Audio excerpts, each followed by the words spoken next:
සුබ සන්ධ්‍යාවක් ප්‍රාර්ථනා කරනවා සහ සියලු දෙනා ඊට ගෞරවයෙන් පිළිගන්නවා. විශේෂයෙන්ම අද කරුණු දෙකක් ගැන ඔබව දැනුවත් කරන්න මම බලාපොරොත්තු වෙනවා. එකක් තමයි අස්වැසුම කොහොමද ඉදිරියට සිදු වෙන්නේ දැනට ලබාගෙන තියෙන ප්‍රගතිය. අපිට දෙවනි වර ආයුධම් පත්‍ර කැඳවුවාම මාර්තු මාසයේ 22 වෙනිදා අපි ආයුධම් පත්‍ර කැඳවීම නතර කරා. ඒ අනුව ප්‍රාදේශීය ලේකම් කාර්යාලවලට බාර දීපු ආයුධම් පත්‍රත් අතුලත් කරාට පස්සේ අපි බලාපොරොත්තු වෙනවා අලුතෙන් ආයුධම් පත්‍ර ලක්ෂ 4ක ප්‍රමාණයක් අපිට ලැබෙවි කියලා. ඒ ලක්ෂ 4ක ආයුධම් පත්‍ර ප්‍රමාණය වෙන්නේ ඔබ දන්නවා ගිය සැරේ ගිය වර්ෂයේදී ලක්ෂ 34ක් ආයුධම් කරලා තිබ්බා. ඒ කියන්නේ සමීක්ෂණ වලට ඉදිරිපත් වෙලා තිබ්බා. ඊට අමතරව තවත් ලක්ෂ 4ක ප්‍රමාණයක් මේ සඳහා සමීක්ෂණ වලට ලක් කරන්න රජය බලාපොරොත්තු වෙනවා ඔවුන් විසින් කරලා තියෙන ඉල්ලුම් පත්‍රය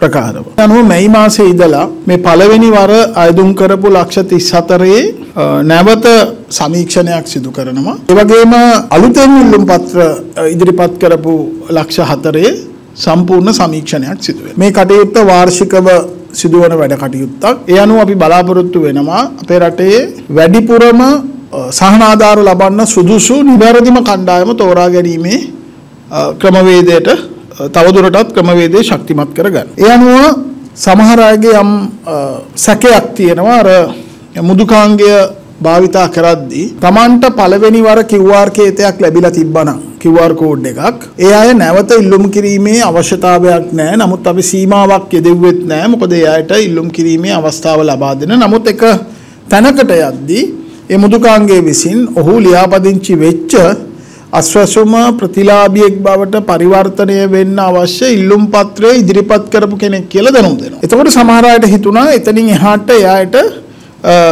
අස්වැසුම ලබා ගැනීමේ ක්‍රමවේදයක් නැහැ. ඒ හින්දා ඉල්ලුම් කිරීමේ යම් කිසි සැක සංකා වුන්ට ඇති වුණා. නමුත් එහෙම තත්ත්වයක් සිදු වෙන්නේ නැහැ. මම මේ කියපු ලක්ෂ 34ම ඒ විදිහට QR කේතයක් තියෙන අය පවුල් ලක්ෂ 34ම ඒ පවුල් ලක්ෂ 34ම නැවත සමීක්ෂණයක් කිරීම සිදු වේවි. ඒ අතරතුර ඒ අයගේ දත්ත වෙනස් වෙලා තියෙන්න පුළුවන්. ඒ අයට පුළුවන් Taman ළඟට එන රාජ්‍ය නිලධාරියාට ඒ දත්ත වෙනස් වීමක් සිදු වෙලා තියෙනවා නම් ඒ දත්ත වෙනස් වීම තහවුරු කරලා දෙන්න පුළුවන්කමක් තියෙනවා. ඒ හින්දා කිසිම කෙනෙකුට අසාධාරණයක් ඒ අවස්ථාවේ සිදු වෙන්නේ නැහැ. ඊළඟට මේ ලක්ෂ 4 අලුතෙන්ම සමීක්ෂණයක් සිදු කරන්න රජය කටයුතු කරනවා. ඒ අනුව අපි බලාපොරොත්තු වෙනවා ජූලි මාසයේ ඉඳලා නැවත අස්වැසුම දෙවනි වටය සඳහා අදාළ ගෙවීම් සිදු කිරීම ආරම්භ කරන්න. ඒ අනුව ගෙවීම් සිදු කරද්දී එය පවුල එකක ලක්ෂ 24ක් දක්වා වැඩි කරන්න අවශ්‍ය අනුමැතිය මේ වෙනකොට අපි පාර්ලිමේන්තුවෙන් ලබා ගන්න බලාපොරොත්තු වෙනවා. විශේෂයෙන්ම තව එක කාරණයක් ඇති වෙන්න පුළුවන්. ඒක තමයි අපි පෙබරවාරි මාසයේ ගැසට් නිවේදනයක් පළ කරා.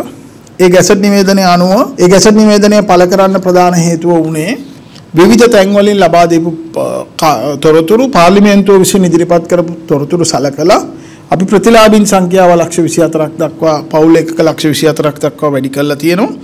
ඒ අනුව දැනට ප්‍රතිලාභ ගෙවීම් සිදුවන කාණ්ඩ අතරින් කාණ්ඩ දෙකකට ජනවාරි මාසයේ ඉඳලා එක කාණ්ඩයකට ජනවාරි මාසයේ ඒ කියන්නේ ගිය අවුරුද්දේ දෙසැම්බර් 31 වෙනිදා දක්වා කරපු ගෙවීම නතර වෙනවා. ඊළඟ කාණ්ඩයට මාර්තු 31 දක්වා කරපු ගෙවීම නතර වෙනවා. නමුත් එයාට එසේ සිදු නොවෙන්න අවශ්‍ය මේ ගැසට් පත්‍රය මේ වෙනකොට පළ කරලා තියෙනවා. ඒ අනුව පාර්ලිමේන්තුව අනුමැතිය අපි ලබා ගත්තට පස්සේ අපි බලාපොරොත්තු වෙනවා අප්‍රේල් මාසයේ අන්තිම සතියේ පාර්ලිමේන්තුව නැවත රැස් වුණාට පස්සේ ඒ සඳහා රාජ්‍ය මුදල් කාර්ය සභාවේ අනුමැතිය ලබාගෙන පාර්ලිමේන්තුවේ අනුමැතිය ලබා ගන්න. ඒ අනුව ඔවුන්ට අර නැවතිච්ච දාපටන් ඒ කියන්නේ අවදානමට ලක් වූ කාණ්ඩයත් සංක්‍රාන්තික කාණ්ඩයටත් ජනවාරි මාසයේ ඉඳලා මේ ගෙවීම් සිදු කරන්න අපි වැඩ කටයුතු කරනවා. ඒ අනුව 2500ක දීමනාවක් ලැබපු කාණ්ඩය රුපියල් 5000ක දීමනාවක් ලබන කාණ්ඩයක් බවට පරිවර්තනය වෙනවා. ඒ අය 2024 දෙසැම්බර් මාසේ 31 වෙනිදා දක්වා මේ ගෙවීම් කරන්න අවශ්‍ය වැඩ කටයුතු සඳහා අවශ්‍ය සංශෝධනය තමයි මේ ඉදිරිපත් කරලා තියෙන්නේ. ඉතින් මම හිතන්නේ කිසිම කෙනෙකුට අසාධාරණයක් නොවෙන්න වැඩ කටයුතු අස්වැසුම තුළ සිදු වේවි. නමුත් අපි දන්නවා වැරදි තොරතුරු ලබා දීම තුළ ප්‍රතිලාභ ලබා ගන්න කාණ්ඩ ඉන්නවා. ඒ අය පිළිබඳව අපි විශේෂ අවධානය යොමු කරලා තියෙනවා. ඒ වගේම ඊටාම වැදගත් ක්‍රියාවලියක් අපි දෙවන වර මේ අස්වැසුම ප්‍රතිලාභීන් ලක්ෂ 24ක් තෝරාගත්තට පස්සේ අපි බලාපොරොත්තු වෙනවා මේ අය සම්බන්ධයෙන් පසු විපරමක් කරලා බලන්න, විශේෂයෙන්ම පළවෙනි අවුරුද්ද තුල ගෙවීම් සිදු කරපු එහෙම නැත්නම් ප්‍රතිලාභ ලැබපු අය සම්බන්ධයෙන් සමීක්ෂණයක් කරන්න, පසු විපරම් සමීක්ෂණයක් කරන්න, මොන වගේ වැඩ කටයුත්තකට මේ අය මේ මුදල් භාවිතා කරාද, ඒ වගේම ඒ අය තමන් ඉදිරියේදී සවි බල ගැනීම වැඩසටහනට කොතෙක් දුරට දායක වෙන්න කටයුතු කරලා තියෙනවද, මොකද්ද ඔවුන්ගේ ලැබු ප්‍රතිලාභය, මොකද මේ සියල්ල අපි කරන්නේ රටේ බදු ගෙවන ජනතාවගේ මුදල් වලින්. එහෙනම් නිවැරදිම කාණ්ඩය තෝරගෙන නිවැරදිම අවශ්‍යතාවය වෙනුවෙන් යොමු කිරීම ඉතාම වැදගත් වෙයි. මම හිතනවා මේ ගෙවීම් සිදු කරනවා හා සමානම ඉතාම වැදගත් කාරණය වෙන්නේ මේ පසු විපරම් සමීක්ෂණය තුළ මොකද්ද අපි තවදුරටත් ශක්තිමත් කරගිය යුතු තැන් තියෙනවා නම් ඒ පිළිබඳව අවධානය යොමු කරන්න. ඉතින් ඒ කටයුත්ත අස්වැසුම හරහා සිදු කරන්න අපි බලාපොරොත්තු වෙනවා. ඒ වෙනකොට ඒ වගේම මේ වෙනකොටම වහුගඩු රෝගී දීමනාව ලබන, ඒ වගේම වැඩිහිටි දීමනාව ලබන, ඒ වගේම ආබාධිත දීමනාව ලබන මේ අය පිළිබඳවත්, මේ පුරවැසියන් පිළිබඳවත් තොරතුරු අපේ දත්ත පද්ධතියට ඇතුළත් කරන්න කටයුතු කරනවා. ඒ අනුව ඉදිරියේදී ඔවුන්ටත් අපහසුතාවයක් ඇති නොවන ආකාරයට ඔවුන්ට මුදල් ලබා ගන්න පුළුවන් ඍජුව ඔවුන්ගේ ගිණුම් වලට මුදල් බැර කිරීමේ ක්‍රමවේදයට ගමන් කරන්න සුබසාධක ප්‍රතිලාභ මණ්ඩලය කටයුතු කරමින් ඉන්නවා. ඉතින් මම හිතනවා අපිට තවදුරටත් අපි විශේෂයෙන් ස්තුතිවන්ත වෙනවා මේ වැඩ කටයුත්ත සිදු කරද්දී අපිට සහයෝගය දක්වපු රාජ්‍ය නිලධාරීන් වගේම මේ තිබෙන වැඩසටහන තවදුරටත් ශක්තිමත් කර ගැනීම සම්බන්ධයෙන්. මොකද මම නිරන්තරයෙන්ම කිව්වා අවුරුදු 28කට පස්සේ තමයි විනිවිදභාවයක් තියෙන ක්‍රමවේදයක් හඳුන්වලා දීලා තියෙන්නේ. තවදුරටත් ශක්තිමත් කර ගැනීම සම්බන්ධයෙන් අපිට තොරතුරු ලබා දීපු විවිධ අදහස් ලබා දීපු අයට, මොකද මේ සියල්ල පාවිච්චි කළා තමයි අපි වඩා ක්‍රමවත් සුදුසු නිවැරදිම කාණ්ඩය තෝරා ගැනීම සඳහා කටයුතු කළා තියෙනවා.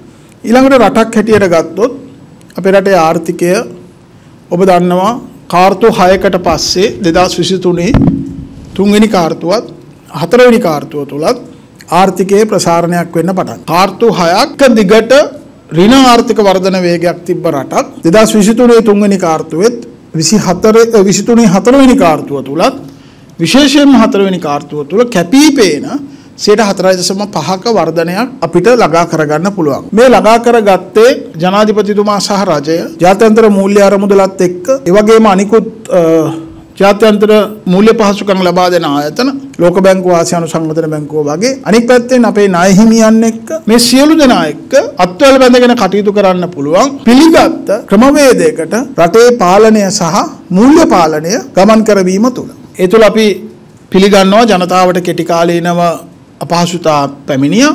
නමුත් ඒ අපහසුතා අපි කිව්වා වගේම අද ක්‍රමානුකූලව අඩු වෙමින් පවතිනවා. විශේෂයෙන්ම අද රටේ උද්දමනය මේ ආර්ථිකයේ අර්බුදයකට හසු වෙච්ච බොහෝ රටවල් වලට ළඟා කරගන්න බැරි වෙච්ච ඉලක්ක මාස 18ක කාල පරිච්ඡේදයක් තුල ජනාධිපතිතුමාගේ නායකත්වය තුල, ඒ වගේම පාර්ලිමේන්තුව ලබා දීපු සහයෝගය සහ විශේෂයෙන්ම රටේ ජනතාව ලබා දීපු සහයෝගය තුල අපිට පරිවර්තනය කරගන්න පුළුවන් වුණා ප්‍රතිඵල බව. එහිද තමයි ගිය මාසේ උද්දමනය 0.9% ප්‍රමාණයක් දක්වා අඩු වෙලා තියෙන්නේ. මහ බැංකුව සහ මුදල් අමාත්‍යවරයා අතර මේ 5%ක උද්දමනයක වේගයක් පවත්වා ගැනීමට අපි එකඟතාවය පළ කරත් අද වෙනකොට රටේ ආර්ථිකයේ ප්‍රසාරණය වීම තුළ සහ ඒ ප්‍රතිලාභ පල්ලෙහ මට්ටමට ගලා යාම තුළ යම් ප්‍රගතියක්, සැලකිය යුතු ප්‍රගතියක් අපි අරගෙන තියෙනවා. අපි බලාපොරොත්තු වෙනවා තවදුරටත් රුපියල ශක්තිමත් වීම තුළ එහි වාසිය පාරිභෝගිකයාට ගමන් කරන්න අවශ්‍ය පසුබිම රටේ නිර්මාණය වෙයි කියලා. අද මිල ගණන් ස්ථාවර වීම ආරම්භ වෙලා තියෙනවා. මිල ගණන් එක දවසින් ස්ථාවර වෙන්නේ නැහැ. ඒක යම්කිසි කාල පරිච්ඡේදයක් තුළ ක්‍රමානුකූලව සිදුවෙන වැඩක්. ඒකට අවශ්‍ය ආර්ථික පසුබිම සහ ආර්ථික කළමනාකරණය අපි රට තුළ නිර්මාණය කරලා තියෙනවා. බොහෝ අය යම් කාරණා හුවා දක්වමින් විවේචනයක් එල්ල කරාට ඒ විවේචනය සාධාරණ නොවන විවේචනයක් කියන එක අද රටේ ජනතාවට ඔප්පු වෙලා තියෙනවා. ඒ වගේම රනිල් වික්‍රමසිංහ ජනාධිපතිතුමා ලබා දෙන නායකත්වය අපි විශ්වාස කරනවා මේ ආර්ථික අර්බුදය කළමනාකරණය කරන්න ලබා දීපු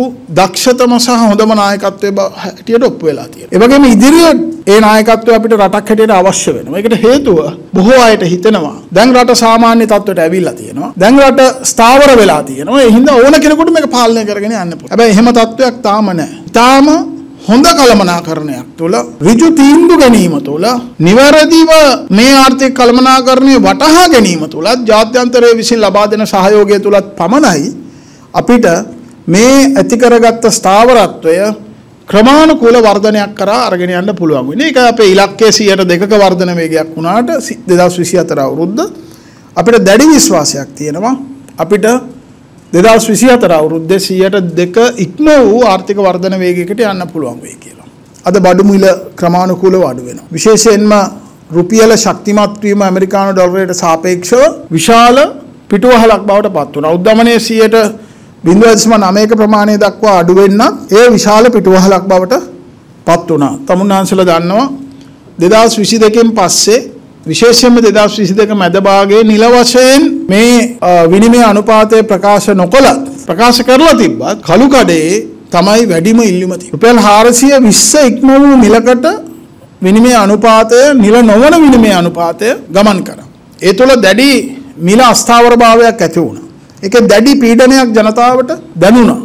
හැබැයි අද ක්‍රමානුකූලව ඒ පීඩනය අඩු වෙමින් පවතිනවා. විශේෂයෙන්ම අපි යෝජනා කරා වෙළඳ අමාත්‍යාංශයටත් අමාත්‍යතුමාට මේ මිල ගණන් ඒක ඩොලරයේ විනිමය අනුපාතයේ ශක්තිමත් වීම තුළ ආර්ථිකයට ලැබෙන වාසිය කොතෙක් දුරට බලාපොරොත්තු වෙන වේගකින් පාරිභෝගිකයා බිම්මට්ටමේ පාරිභෝගිකයා වෙත ගමන් කරනවද කියන එක සොයා බැලීම වැදගත් වෙනවා. හැබැයි අපි බලාපොරොත්තු වෙච්ච වේගෙන් එක ගමන් කරේ නැහැ. යනෝ ජනතාව මැසිවිලි නැගුවා. විනිමය අනුපාතයේ ශක්තිමත් වුණත් උද්දමනය 70 ඉඳලා 105ක මට්ටමක් දක්වා අඩු වුණත් ඒ නිසි ලාභය එහෙම නැත්නම් මිල අඩුවීමේ වාසිය ජනතාවට ගමන් කරන්නේ නැහැ කියලා. යනු වෙළඳ අමාත්‍යතුමා මේ වෙනකොටම පියවර අරගෙන තියෙනවා. ලබන සතියේ ඉඳලා ඔවුන් තොග මිල ගණන් ඒ කියන්නේ රේගු වරායට බාණ්ඩ ගෙනීමට ඊළඟට බදු ප්‍රමාණය ඒ සාධාරණ ලාභය ඒ අනිකුත් වේදම් සියල්ල අඩංගු තොග මිල ගණන් සතිපතා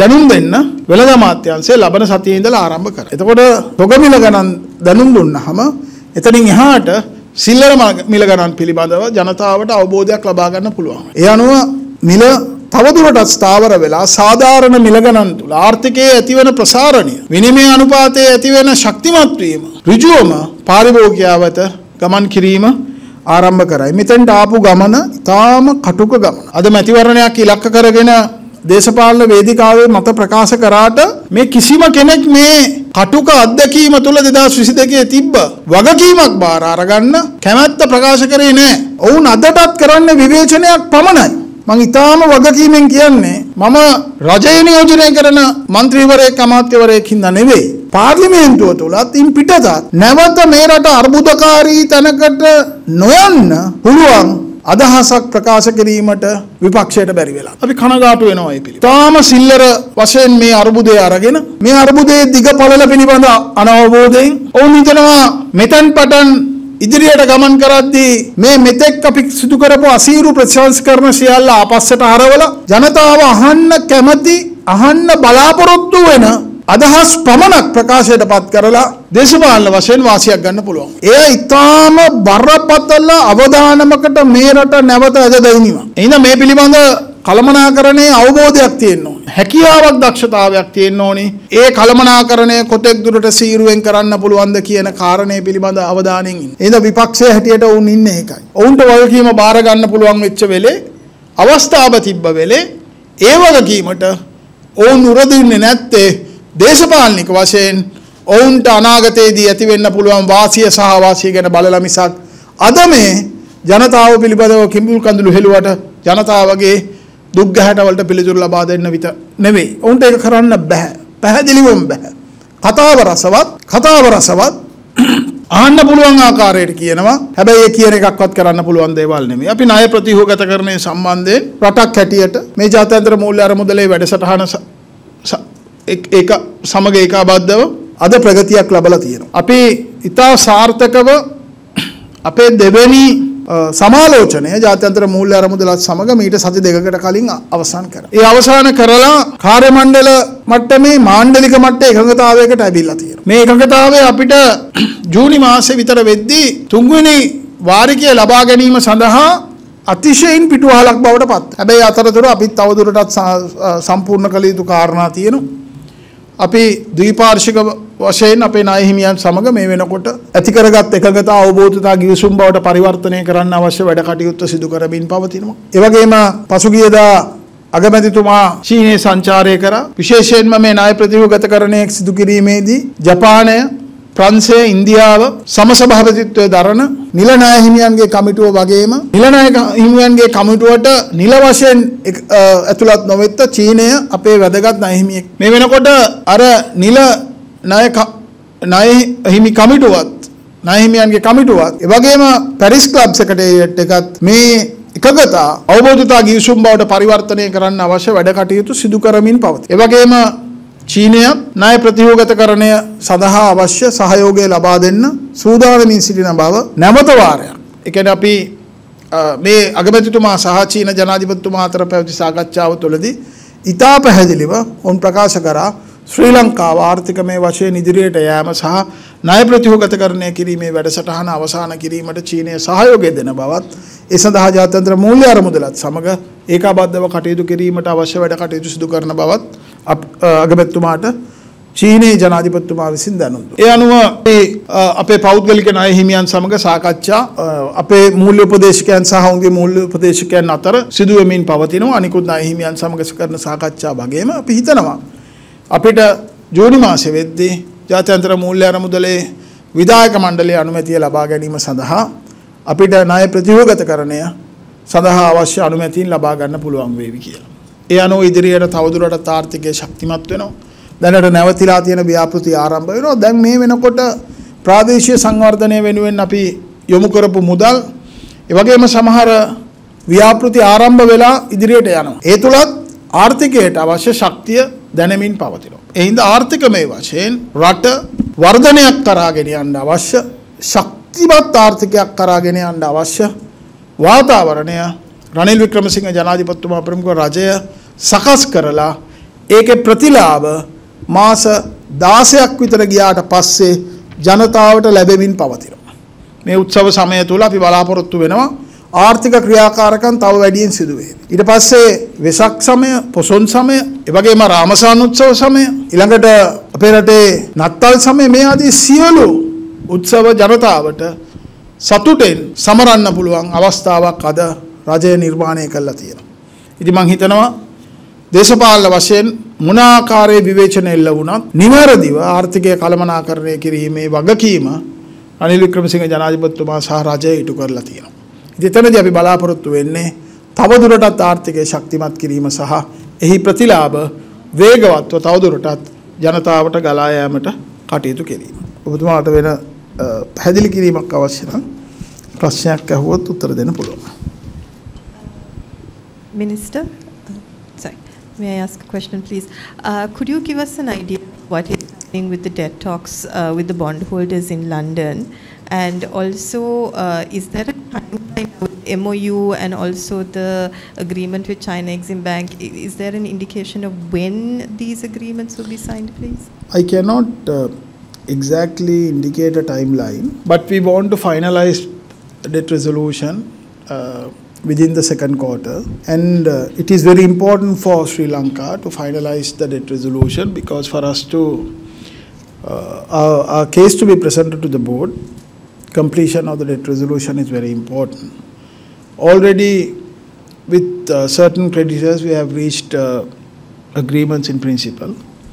Now we are in the process of converting that or translating that into the MOUs. The discussions with the private bondholders as well as with commercial creditors and also with the bilateral creditors to finalize the resolutions are going on, as you know. The advisors are engaging positively, the authorities are engaging. So let us see, we'll be able to hopefully give a good news before we conclude the second quarter. That is the benchmark we have. I'm quite optimistic that we will come into a debt resolution quite soon.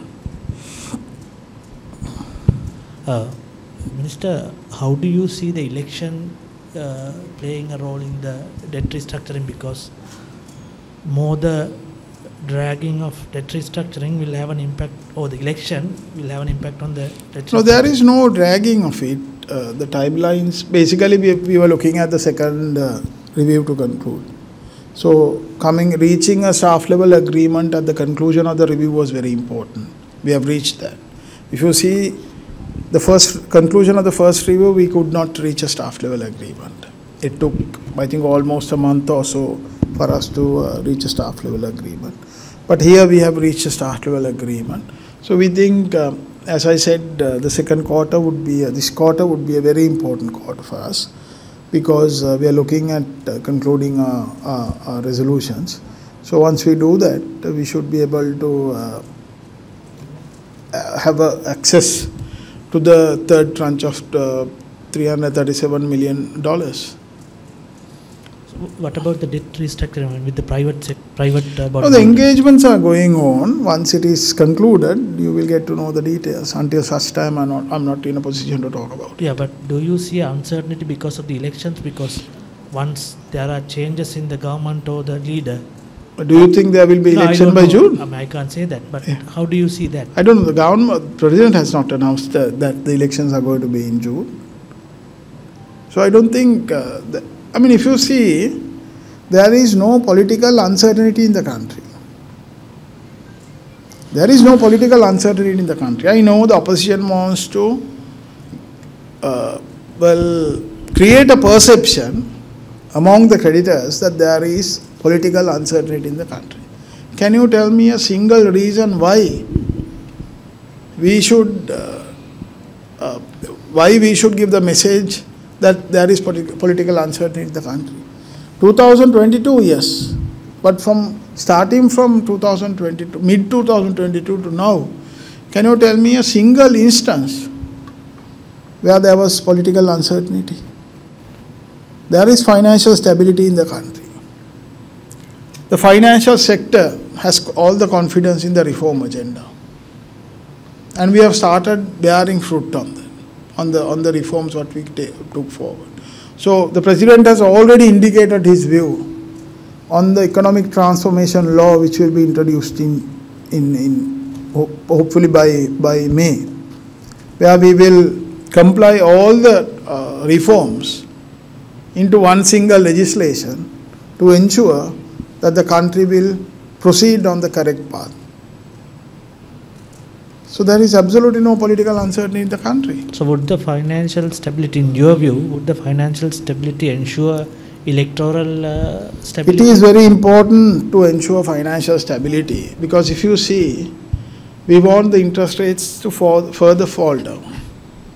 But if there is uncertainty, the tendency of interest rates increasing is more than further coming down. So that's very important to perceive this positive momentum and continue with the positive momentum. Unfortunately, the opposition has no view on the economy. Unfortunately, I have to say that. Because you can have your own explanations, but that explanation or the way forward has to be accepted by the rest of the world. So how they propose and what they propose, I think, has become immaterial and irrelevant at the moment, because it doesn't fit into this reform agenda, and they are talking of a change to the reform agenda, which there is no way for a change in the reform agenda. So moment we stabilize, moment we strengthen, enhance growth, then only we can further negotiate on what are the future changes that we should go into.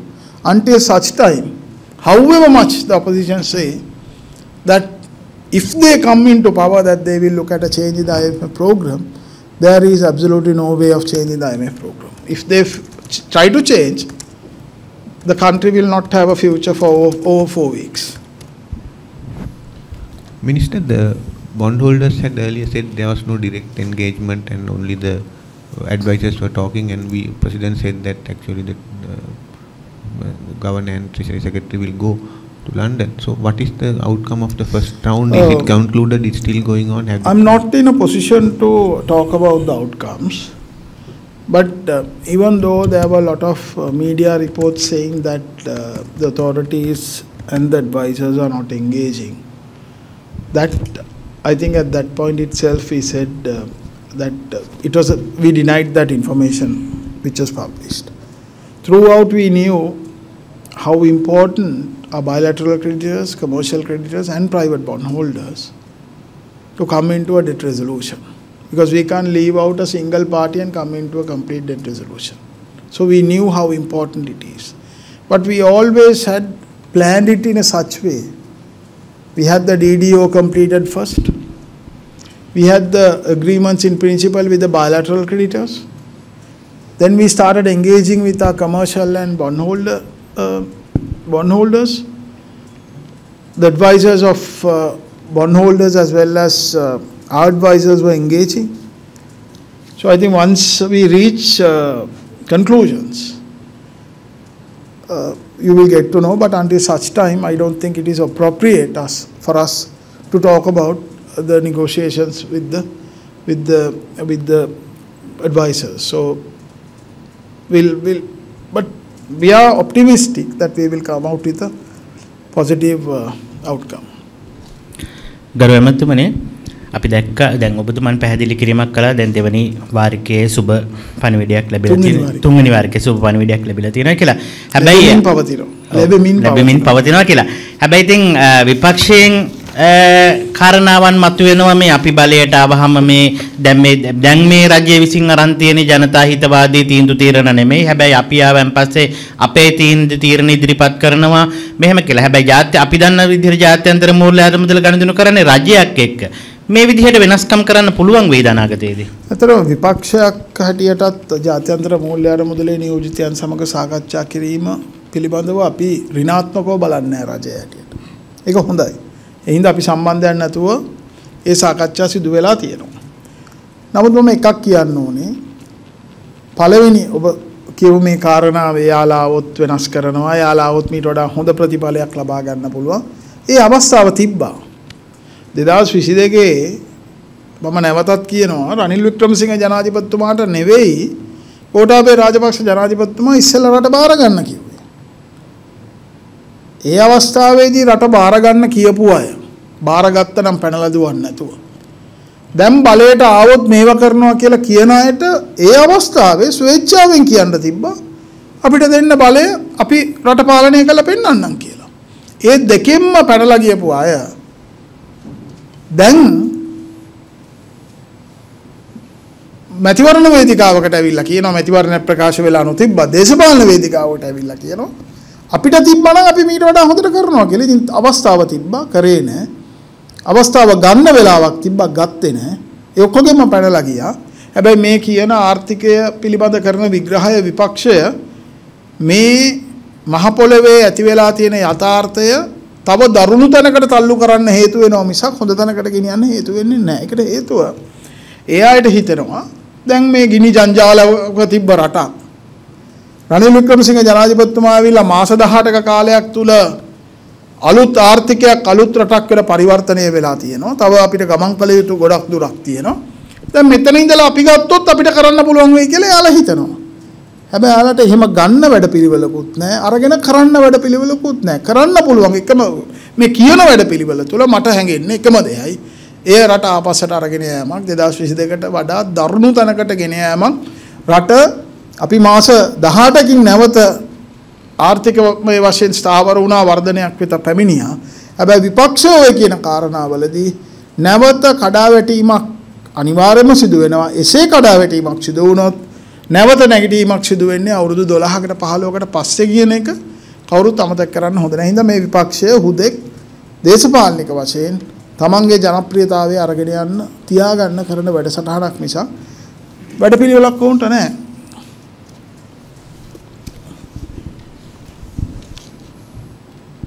බොහොම ස්තුතියි.